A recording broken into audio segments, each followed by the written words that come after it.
Hi friend, I am Lee Keckner. Welcome to day number 28 of Coming Home, 33 Days of Self-Care. And if you would join me, somebody reminded me yesterday that I forgot to do the breath, so I'm not going to forget today.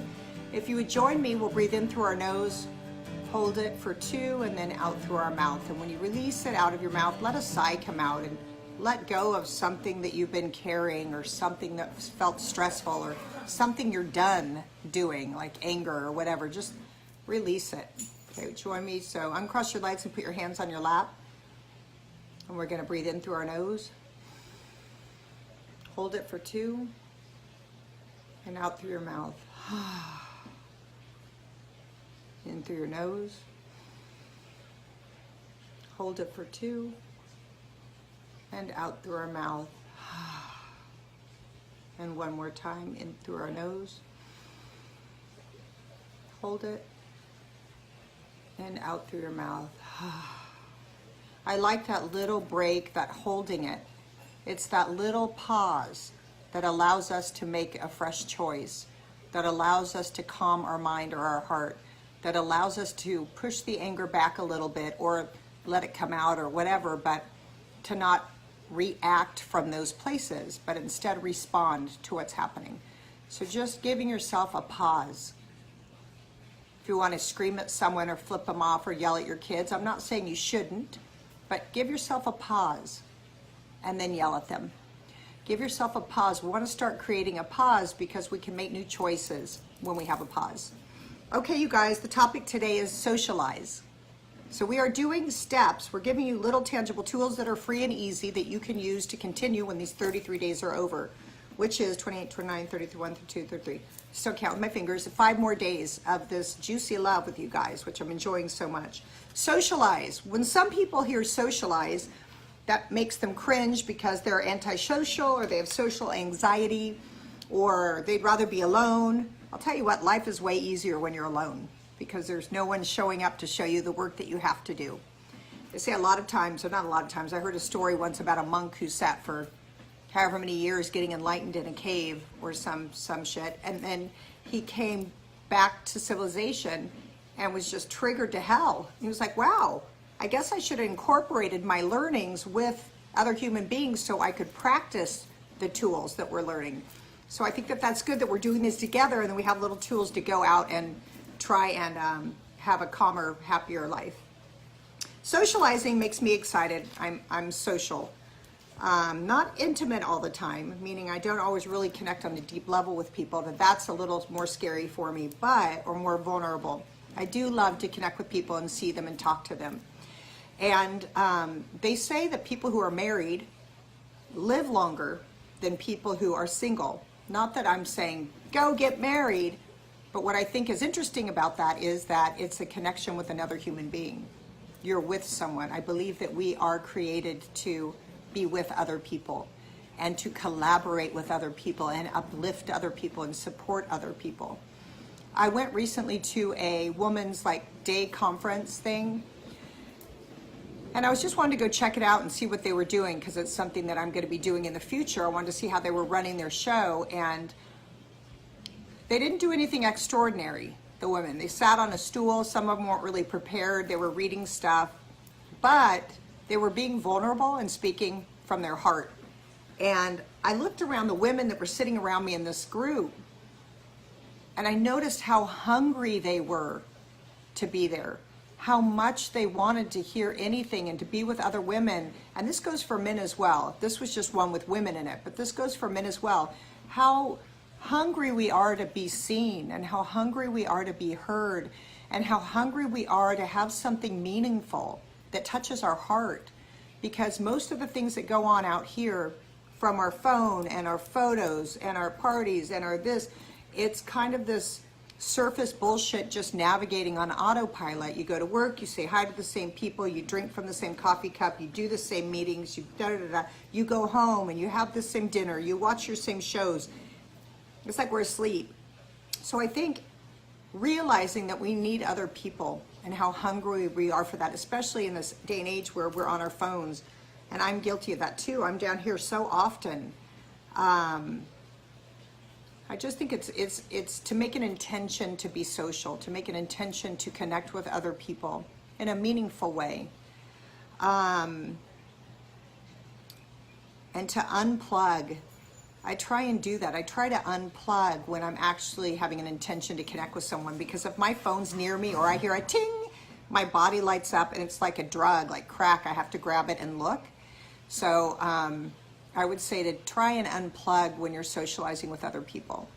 Or have you ever gone out with a friend and you're at dinner or having a drink and they're looking at their phone while they're talking to you and you're like, I can go home and my whole family does this to me. I don't want to be paying money driving Uber to have it done. So to just socialize, be with other people, touch other people's bodies, hubba, listen to them, look in their eyes. If you're thinking of a compliment about someone, tell them. The other day I went to my nail salon and I was sitting in the chair getting my deal, and there was a guy next to me kind of talking to himself. And I asked him, are you a little bit crazy or are you practicing lines? And he's like, I'm actually practicing lines. I'm in a new play. And he's about 65. And we had a conversation, and then there was this gal sitting across from us, and she was watching. She kind of looked like Olive Oyl from Popeye. And she was watching, and she was like, oh my gosh, I've never heard of that restaurant. Where is it? So she starts talking. The three of us are laughing and sharing. 2 nights later, the three of us all went out to dinner. These were 2 people, strangers, that I just met in the nail salon. And then all of a sudden, we were all giggling. Like I was at the table like, why am I here? I still don't know why. But it was fun to have that connection. It was fun to allow myself to jump right in with these people. And it was fun when she was single. I think he was on his 3rd marriage. And they both were foodies. And I go to the same damn restaurant every time because my kids go to the same restaurant. So I want to go. I'll go with you guys. And we all actually did it. And I thought, how fun to just meet someone and hang out with them. I don't know, it was really neat. It was really freeing, and it really showed me that anything is possible when we are kind of open to connect with the people around us and to be social, right? Because most people go in the nail salon, look at their phone or a magazine, but there's so many beautiful people sitting around. And knowing that we all want to be seen and heard, it's really magical to actually engage with people, especially in elevators, or if you have a compliment about a stranger, to tell them because they're hungry for it.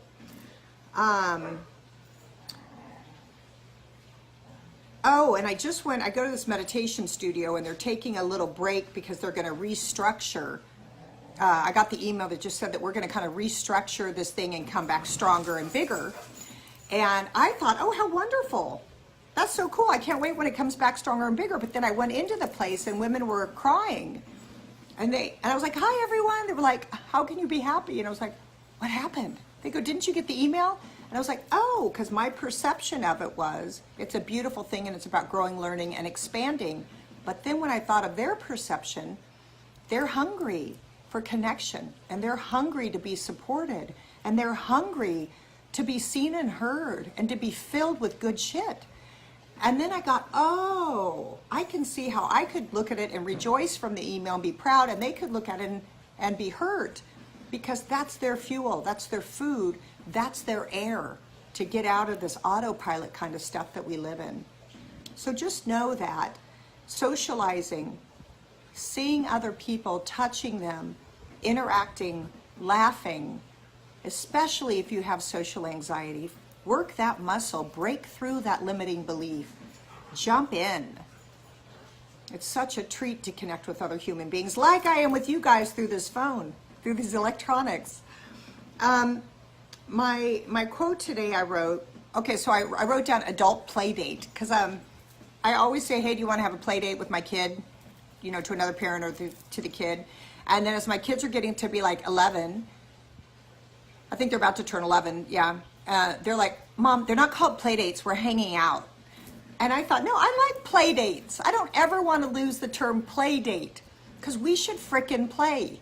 We shouldn't get together and be serious. We shouldn't get together and bitch. We shouldn't get together because that's goes down a rabbit hole of negativity and low energy, and that's not why we're here, to be in love and gratitude and joyous and abundant.